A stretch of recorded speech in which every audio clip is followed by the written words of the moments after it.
كلنا واحنا صغيرين اتفرجنا على كرتون الدببة التالتة وكان جميل وحلو وحبيناه. بس بعد كده بقى في كرتون الدببة التلاتة الصغار.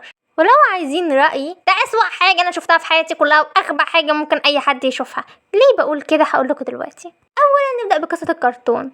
قصة الكرتون إن الدببة التلاتة وهم صغيرين لقوا صندوق سحري بيوديهم لأماكن كل يوم مختلفة عشان يلاقوا بيت جديد ليهم، يعني هما بيدوروا على بيت جديد وكل مكان يعملوا فيه مغامرة وكده. بس بعد كده بيقدروا يتحكموا في الصندوق ويوديهم المكان اللي هم عايزينه. هما الأول ما كانش بيوديهم المكان اللي هم عايزينه، وكان بيوديهم أماكن هما ما يعرفوهاش أصلا، هم مش بيبقوا عارفين هم رايحين فين المرة الجاية. بيقرروا يعيشوا فين أو يعملوا ايه المكان اللي هيعيشوا فيه. قرروا إن هما كل يوم يروحوا مكان شكل، بجد مش بهزر، هو ما بقاش ليهم بيت بس هم كل يوم بيروحوا مكان شكل. بعد كده بتكون الحلقات بدل ما هما كانوا بيدوروا على بيت، لا هما بقوا كل يوم بيروحوا مكان شكل، وفي كل مكان فيه مغامرة شكل. فالأحداث اللي هو الهدف القصة ما بقتش موجودة، ما بقاش في هدف للقصة، انت بتتفرج على حاجات عشوائية من غير قصة.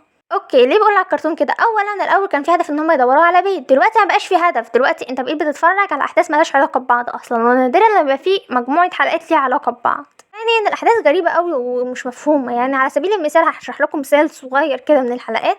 كانت في حلقه ان هم يتمنوا ان هم يبقوا كبار، لا مش كبار سن، ان هم كبار حجم، يعني عشان يقدروا يلعبوا في الملاهي ويروحوا يجوا والناس تشوفهم كبار.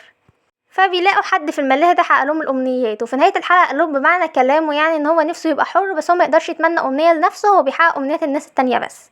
فهم بس بعد كده تقول هيخلوه حر مش عارف ايه، لا هم عملوا حاجه تانية خالص، عملوا له لعبه. انا بقول لهم ايه اللعبه اللي انتوا جايبينها لي دي بقى؟ يبقى بيلعب ومبسوط. انا مش شايفه غير ان هو بس يعني غبائهم اتنقل له، مش شايفه حاجه تانية غير كده. يعني ده على سبيل المثال غباء شويه من الحلقات، يعني ده انا شرحت لكم حلقه واحده، في حلقات تانية اغبى من كده بكتير. وعشان اجيب لكم مثل تاني برضو من الحلقات، كانت في حلقه ان هم راحوا لبيت عملاق، فلقى عنده بطه تقريبا مش فاكره، كانت بتبيت بيت مميز. هم عرضوا على العملاق اللي هم كانوا عنده ده ان هم يشتغلوا معاه وده يبقى بيتهم، فهو قال لهم ماشي، اعملوا اللي انتوا عايزينه واطبخوا هنا واقعدوا هنا. هو اصلا كان بيتكلم بطريقه غريبه او بيتصرف تصرفات غريبه، وهم لا عادي، هم مش واخدين بالهم خالص.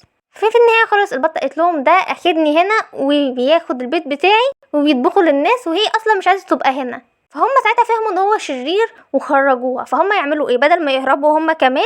هم فضلوا واقفين ويقولوا له لا اللي انت عملته ده غلط. هو ليه؟ على اساس ما كانش عارف يعني. وقعدوا بقى يهربوا هروب السخيف بقى والحركات السخيفه، وما استفدناش حاجه خالص. ده مثال تاني عن الحلقات الايجابيه، في حلقات اغبى من كده بكتير. ومن ضمن الحاجات الايجابيه اللي مضايقاني كانت في بنت كده كل طموحها انها تلاقي باندا، كل طموحها ان هي تاخد باندا. ما يلا يا حبيبتي هجيب لك باندا، انا هجيب لك كل اللي انت عايزاه. وهي كل حلقه طالعه تجري ورا باندا، باندا فين عايزاه؟ طب ما في حاجه اسمها دبدوب، ممكن تجيبي دبدوب. ليه عايزه باندا حقيقي؟ لا طول الحلقات انا عايزه باندا، باندا الحقيقي طالعه تجري ورا باندا. والشخصيتين مستفزين جدا، يعني هي ومامتها شخصيتهم مستفزه اكتر من بعض.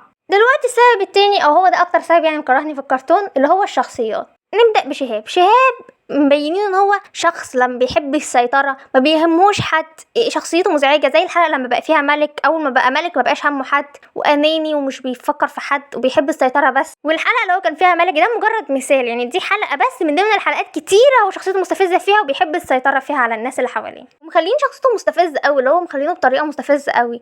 شهاب في الكرتون الدببة التلاتة كان بيحب يكون اقوى ويكون يعني اخ كبير يعني، بس ما كانش بيحب السيطره قوي كده. حتى لو كان كده كان بيحاول يغير نفسه عشان اخواته عشان بيحبهم وكان طيب. ليه في الكرتون ده مبينينه شخصيه مستفزه؟ اهم حاجه عنده ان هو يكون قوي ومش عارف ايه، يعني الموضوع مزعج ومستفز قوي. تاني شخصيه باندا. باندا مخلينه شبه البنات قوي، او مخلينه شبه البنات، هو كانه بنت، تصرفاته زي البنات، كلامه زي البنات، كل حاجه زي البنات. باندا في كرتون الدببة التلاتة كان ليه تصرفات زي البنات وبيحب الحاجات اللي بتحبها البنات، بس ما كانش للدرجات دي، ما كانش للدرجات دي. هما اخدوا باندا من هنا خلوه زياده، خلوه زياده، يعني هو الضعف، طريقه مزعجه ومستفزه، اللي هو تحس ان انت استفزيت من الشخصيه. تالت شخصيه معانا وهي قطبي. قطبي مخلين شخصيته غريبه قوي ومزعجه ومستفزه، حاسه ان الشخصيه غريبه. قطبي اللي كان في كرتون الدببة التلاتة كان شخص هادي وطيب، وكانت شخصيته فيها صفات كتير قوي حلوه وكنا بنحبها قوي. ليه مخلينه في الكرتون ده مستفز؟ يعني انا حاسه ان قطبي في الكرتون ده مستفز قوي، مش عارفه ليه، في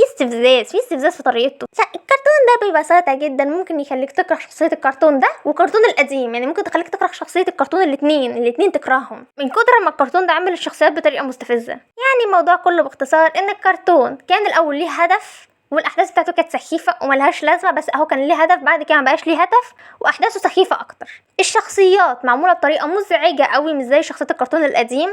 كل حاجه في الكرتون مزعجه، من شخصيات، من قصه، من احداث، كله مزعج كله مزعج. يعني مفيش حاجه في الكرتون ده واحده بس تخليني اقول الكرتون ده جميل، من كتر ما هو الاحداث مزعجه، القصه مستفزه، كل حاجه فيه حرفيا مستفزه. يعني انا مش لاقي حاجه وحيده اقولها ان هي حلوه عليه. وانا شايفه ان كرتون الدببه 3 قديم كان جميل قوي، كان حلو، بالعكس كنا بنحبه واحنا صغيرين ولحد دلوقتي بنحبه. حاسه ان الكرتون ده هدفه الوحيد ان هو يقررنا في الكرتون القديم، مش لاقيه له هدف تاني. وفي النهايه ده رايي.